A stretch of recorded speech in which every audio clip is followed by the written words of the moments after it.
more to life.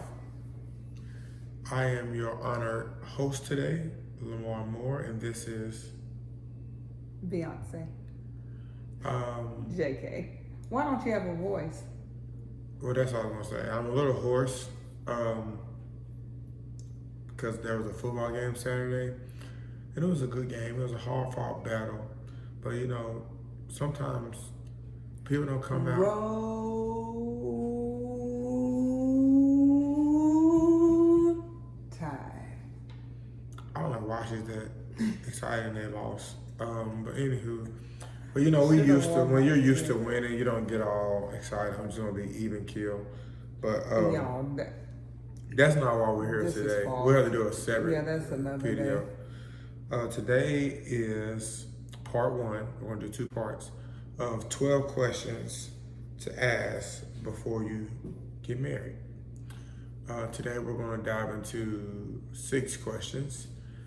This is not something that we came up with, but we thought it was some good content. Dave Ramsey is, I read an article that he shared about this, and I was like, this is pretty cool to share with people that are thinking about getting married or dating or engaged. We are not endorsers for Dave Ramsey. We just like this article. I'm cool with Dave, some of his stuff. Yeah. Some stuff he's been in the news for, I'm not cool with. I don't know what he's been in. I am not an endorser for this man. I haven't heard anything bad thing about him. But anyway, the first 3 questions are around questions to ask before you marry about money. And these are 3 questions that he has, and we can kind of spin off from there. So the first one is how we will handle money. So that's the question to ask, how we will handle money. And we get this a lot from like friends and family and stuff like that. Like, hey, how do you guys do it? Or how, there's no one answer. I think the biggest thing is, as long as that it works for your household. But I am a big proponent that all money, like everybody money is each other's. Yes. Because we do hear a lot of stuff out there like, well, that's your money, I gotta pay this, or well, you're gonna split this, or like your roommates. Mm-hmm. However you do it, 2 bank accounts, 1 bank account, whatever you do, we definitely think that money should be, his money is definitely my money. Right. It should be looked at as like one. Yes. And so. But on a serious tip, we do look at it as one. Now you might have certain bills coming out of certain areas, and that's fine for us. That's how we do it. But everybody's money that comes in this house is everybody's money. Yep. So there's no issue if you use this card, checking account, or what. So I mean, you have to do whatever works for your house. But I do think that one rule is important, because when you're married, you're one, so everything is one, and that can kind of cut down on arguments or this or that, or riffs where like, well, you spent your check, or you like your like it's all Let me hold one. some. I don't understand that in the marriage concept of borrowing from a spouse, but hey. Well, I used to borrow from myself.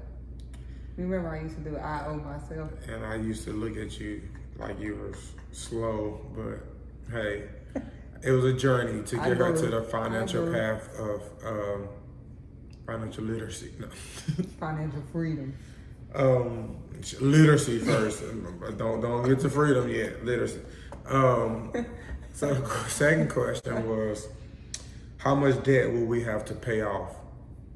I think that's huge. So like, before you get married, like, hey, what are we gonna have to tackle? Because that's no matter, and I'm talking more on these finance ones, and she's chiming in, but this one's huge because marriage is a partnership on, like, you look at it from the business standpoint of, like, when you get together, there's debt involved if each party has debt, and that can slow down goals that you guys may have, which we'll talk about later.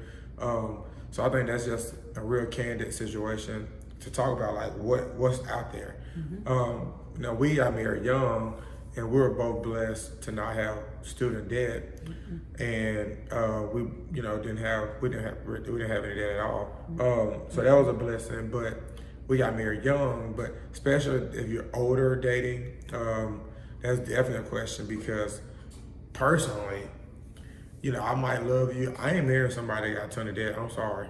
And I'm the finance guy, but that's You just wouldn't me. help me get out my debt. I mean, I love you and I try, you know, help you like, hey, these You things, just be but my boyfriend. I mean, at some point, I'm like, cut. Good to It's know. cut off. Only way. Don't say she a gold digger, but if I'm dating a girl that's a doctor, I'm like, okay, that makes sense. The return on investment makes sense. Mercy. Cause you know, Cut the video. but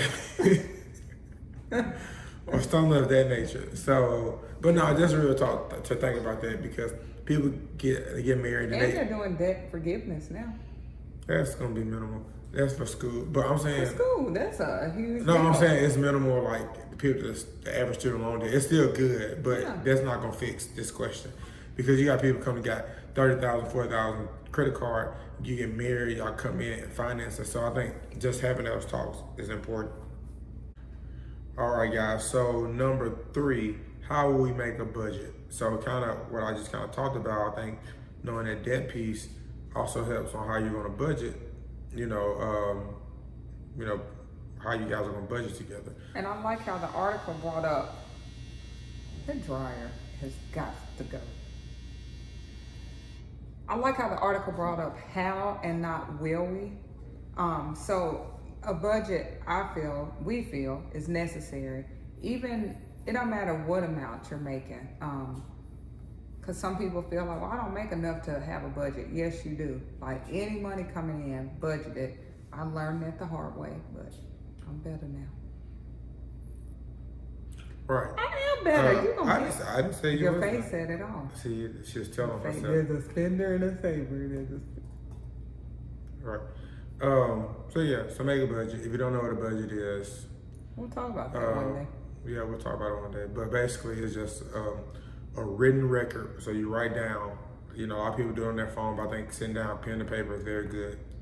Written record of your inflows versus your outflows, or income versus expenses, and to the T.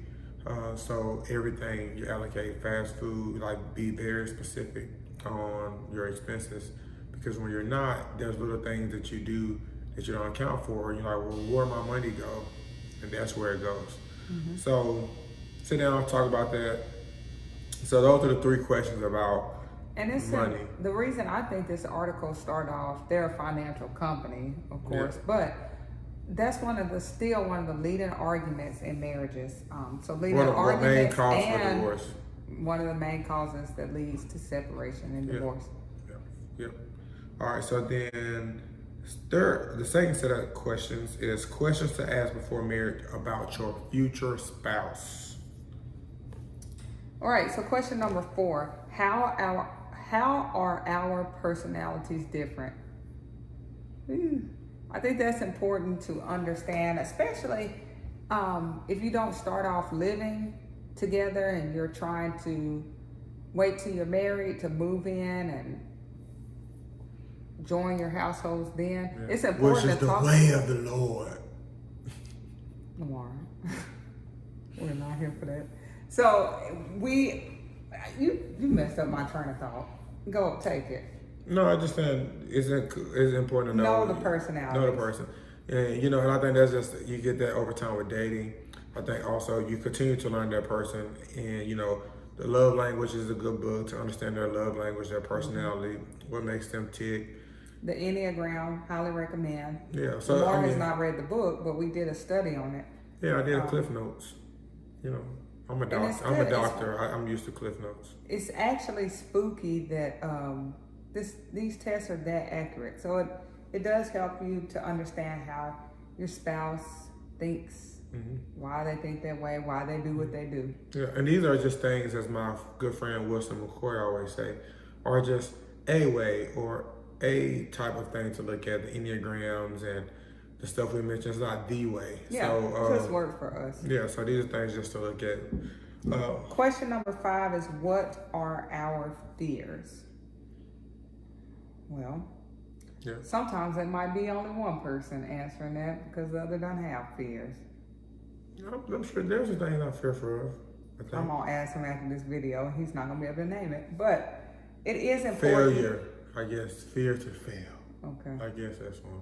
I have a lot of fears. I don't have a lot of fears. I'm a daredevil. I like to do things. And then I got out the mud. So, anything is a blessing. But why do you think it's important to discuss fears with your future spouse?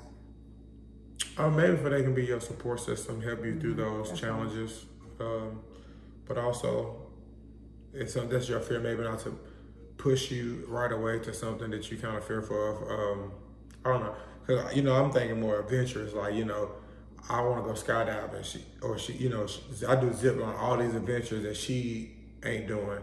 But over time I was like, come on. But I'm like, she's not gonna do them. There's nothing against her. I'm thinking about adventure. That's what I'm thinking about, because that's when kind of the fear of anything kicks in for you. Because you know, fear of life and all that stuff, I can't think of many that I have there. So. And I always say, I always tell Lamar I'm his biggest cheerleader. So even if it's not fear, biggest,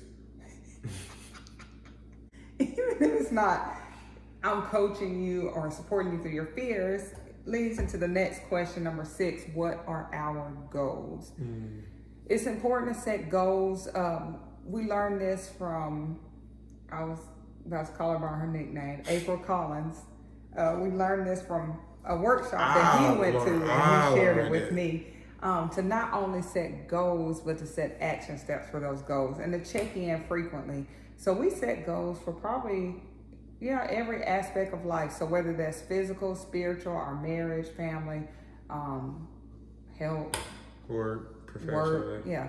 Usually I do that. We usually do it in the first week or two in January.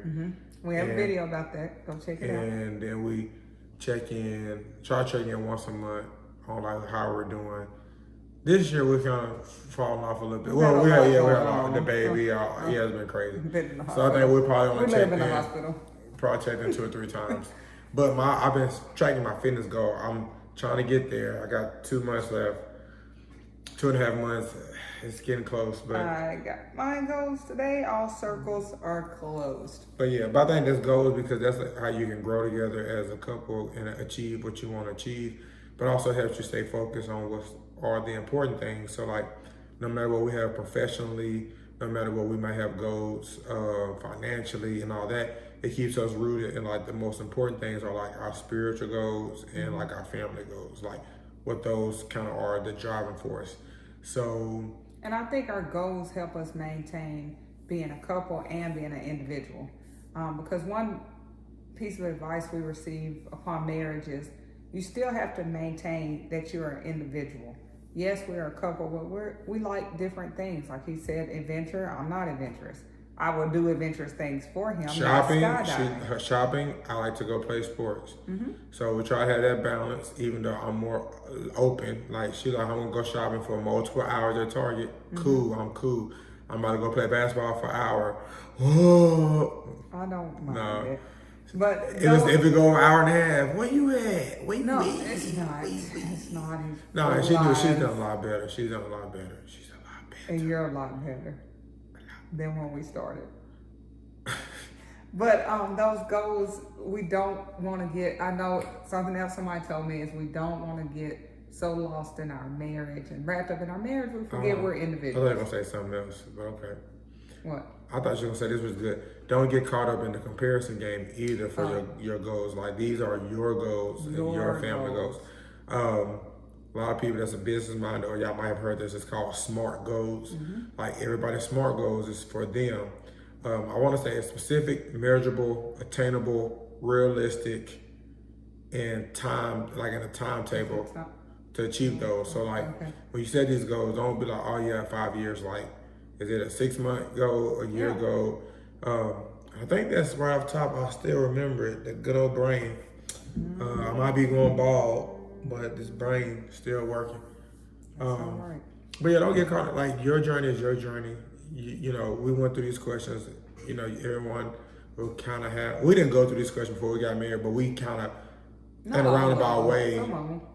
I think we in a roundabout way knew conversation. No, we didn't sit down and say we didn't sit down it just came up in conversation. Yeah, but we knew I would say all these except, let me see. I don't think we talked about a budget. The other said a budgeting. before. We didn't. Well, you knew we had a plan, Yeah. but not a budget. Right. That's And then I said, what's your fears? Like those two, all the other ones we kind of discussed or knew of like just throughout. So, anywho, that's part one. Hope you guys have a wonderful day. Tune in for part two. More to life. Peace out. Bye.